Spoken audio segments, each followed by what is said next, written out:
போர்ட்டலையும் open பண்ணல பெண்களின் பாதுகாப்புக்காக. ஆனா நாம் தமிழர் கட்சி ஒரு போர்ட்டலை ஓபன் பண்ணிருக்கு. என்ன போர்ட்டல்? நாம் தமிழர் கட்சி மகளிர் பாசறை போர்ட்டலை ஓபன் பண்ணிருக்கு. நீங்க எந்த பிரச்சனையா இருந்தாலும், பெண்கள் வரதட்சணை பிரச்சனையா அல்லது வேற ஏதாவது ஒரு அடக்குமுறைக்கு உள்ளாருங்களா, உடனே கூப்பிடுங்க. உடனே நாம் தமிழர் கட்சி மகளிர் சொந்தங்களுக்கு சொல்லுங்க. நாம் தமிழர் கட்சி பிள்ளைகள் நாங்க வந்து நிற்போம்.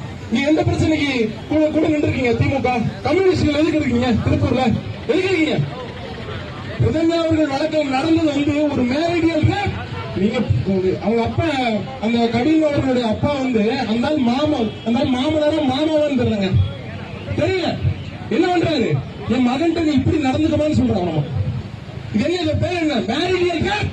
பொதுவாக ஒரு பேசி இருக்கக்கூடிய இடத்துக்கு போய் படுத்து காசு கொடுத்துட்டு வரதை விட மோசமான மேரேஜ் கல்யாணம் பண்ணி ஒரு இத்தனை வருஷங்களா இந்த தமிழ்நாட்டில் வாழ்றீங்க. அப்ப என்ன ஒரு பெண்ணோட அனுமதி இல்லாம கையை கூட தொடக்கூட ஒரு பேசிக் நாலேஜ் இல்லையா? அந்த பெண்ணுடைய ஒளிப்பதிவுகளை பதிவு செய்யறாங்க, சகோதரி என்ன பதிவு செய்யறாங்க? எனக்கு வரதட்சணை குடும்பங்கிறத தாண்டி அந்த பொண்ணு சொல்றாங்க, நான் பிசிக்கலா டார்ச்சர் ஆனேன், பிசிக்கலா உடல் ரீதியாக நான் பாலியல் ரீதியாக வன்புறுத்தணும் உள்ள இருக்கேன் அப்படின்னு பதிவு செய்யறாங்க. திருமணமான பெண்ணை எப்படி நடத்தணும் கூட அவங்க குடும்பம் சொல்லித்தரனா? எப்பேற்பட்ட குடும்பம் என்றால், அவங்க தாத்தா கிருஷ்ணன் காங்கிரஸ் கட்சி, அவங்க அப்பா என்ன நிலைமையில இருந்திருப்பாங்க. அவங்க அந்த பெண்ணோட பேரை கூட சொல்றதுக்கு நான் அருள் இருக்கிறேன். சித்ராதேவி அவங்க மாமியார். ஒண்ணு மாமியாராவது உறுதுணையா இருந்திருக்கணும், அல்லது அவங்க மாமனாராவது சப்போர்ட்டிவா இருந்திருக்கணும், அல்லது கட்ட காவலாவது கூட இருந்து ஏமா ஒன்னும் பிரச்சனை இல்லை நான் பாத்துக்கிறேன்னு சொல்லியிருக்கோம்.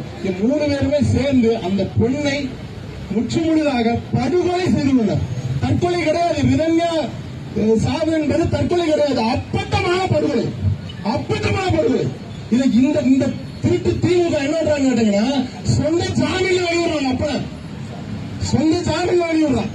இங்க வந்து வழக்கு எப்படி நடந்திருக்காங்க கேட்டீங்கன்னா, தற்கொலை முயற்சிக்க தூண்டினார்கள். வரதட்சணை குடும்பம் அல்ல, உமன் ஹராஸ்மெண்ட் அல்ல, பெண்கள் பாலியல் ரீதியா துன்புறுத்தணும் அல்ல, அப்படிலாம் வந்தா பெயில் கிடைக்காது. இங்க எல்லா பிரச்சனைக்கும் நீதிமன்றத்துக்கு போங்க, வழக்காடி அதுக்கப்புறமா நீதி கிடைச்சா வாங்கிக்கோங்க. நாங்க கொடுக்க மாட்டோம். காவல் நிலையத்தில் பஞ்சாயத்து பேசுவோம், காவல் நிலையத்தை வச்சு பணம் வாங்குவோம். காவல் நிலையம் யார் ஆள் மதியான வழக்கமாக இருக்கிறாங்களோ அவங்களுக்கு ஆதரவா செயல்படுவோம். அப்படித்தானே? திருப்பூர் நீதிமன்றத்தில் நாம் தமிழ் வரவே இருக்குது. அவங்க அந்த சித்ராதேவிங்கிற கருமத்துக்கு ஜாமீன் வந்து ரத்து பண்ணதை வரவேற்கிறோம். அதே போன்ற இவங்க மூன்று பேருக்குமே ஆயுள் தண்டனை வேணாம். அவன் இந்த மாதிரி ஒரு தண்டனை புரியாப்பட்டிருக்காங்க, அவனுக்கு தூக்க தண்டனை கொடுக்கணும். இல்லாம நாம் தமிழ் சொன்னாரு. நாம் தமிழ் இறுதி வரைக்கும் காலத்தில் போராடி கொண்டே இருப்போம். ஏதோ வர்றாங்க, ஏதோ ஒப்புக்கு போராட்டம் நடத்துறாங்க, போறாங்க, அப்படிலாம் கிடையாதுங்க.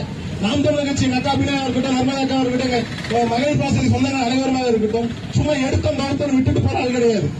நாங்க நாம் தமிழர் கட்சியில ஆண்கள் முன்னாடி நிற்க மாட்டோம். எங்க அக்கா மாதிரி தான் முன்னாடி இருப்பாங்க, நாங்க பின்னாடி தான் இருப்போம். பின்னாடி அவங்களுக்கு என்ன தேவைங்கிறத பார்த்து உதவி செய்வோம். நீங்க ஒன்னே ஒண்ணு புரிஞ்சுக்கீங்க, திமுகவாக இருக்கட்டும், ஆறு மதியாத வர்க்கம், இந்த காங்கிரசுக்கு கர்மம் முடிச்சவங்களாக இருக்கட்டும், யாரா வேணா இருந்துங்க, நாம் தமிழர் கட்சி இந்த போராட்டத்தின் இறுதி முடிவாக அந்த மூணு பேருக்கு அந்த சித்ராதேவிங்கிற கர்மத்துக்கு முதல்ல தூக்கு தண்டனை கொடுங்க. ஒரு பெண்ணை எப்படி நடத்தணும் கூட தெரியாம என்ன பெண்ணையும் மொத்த அடையாளத்தையுமே ஒரு சாக்கடையா மாத்தி நிறுத்திருக்கு அந்த பொம்பளை. இதெல்லாம் வந்து அப்பட்டமான படுகொலை. நாம் தமிழர் கட்சி இறுதி வரைக்கும் களத்தில் நிற்கும். அந்த மூணு பேருக்கும் தூக்கு தண்டனை கொடுக்கணும். அதுல எந்த விதமான மாற்று கருத்தும் இருக்கக்கூடாது. இறுதி வரைக்கும் எங்களுடைய இறுதி குறி உள்ள வரைக்கும் கடைசி வரைக்கும் களத்தில் போய் இதே திமுக அதிமுக கூட்டம் நடத்திருந்தா அந்த கோர்ட்டு போத இறங்கின உடனே ஓடிப்பா வீட்டுக்கு. நாம் தமிழர் கட்சி பிள்ளைகள் இடி மழையா இருந்தாலும் சரி, இறுதி மூச்சு சுவாச காட்சி இருக்கிற வரைக்கும் நாம் தமிழர் கட்சி களத்தை வந்து போடவும். இலக்கு ஒன்றுதான், இனத்தின் விடுதலை, இனம் ஒன்றாவும் இலக்கு வென்றாவும் நாம் தமிழர். நன்றி. அடுத்ததாக மாநில மகளிர் பாசறை பொறுப்பாளர் சத்யா அவர்கள்.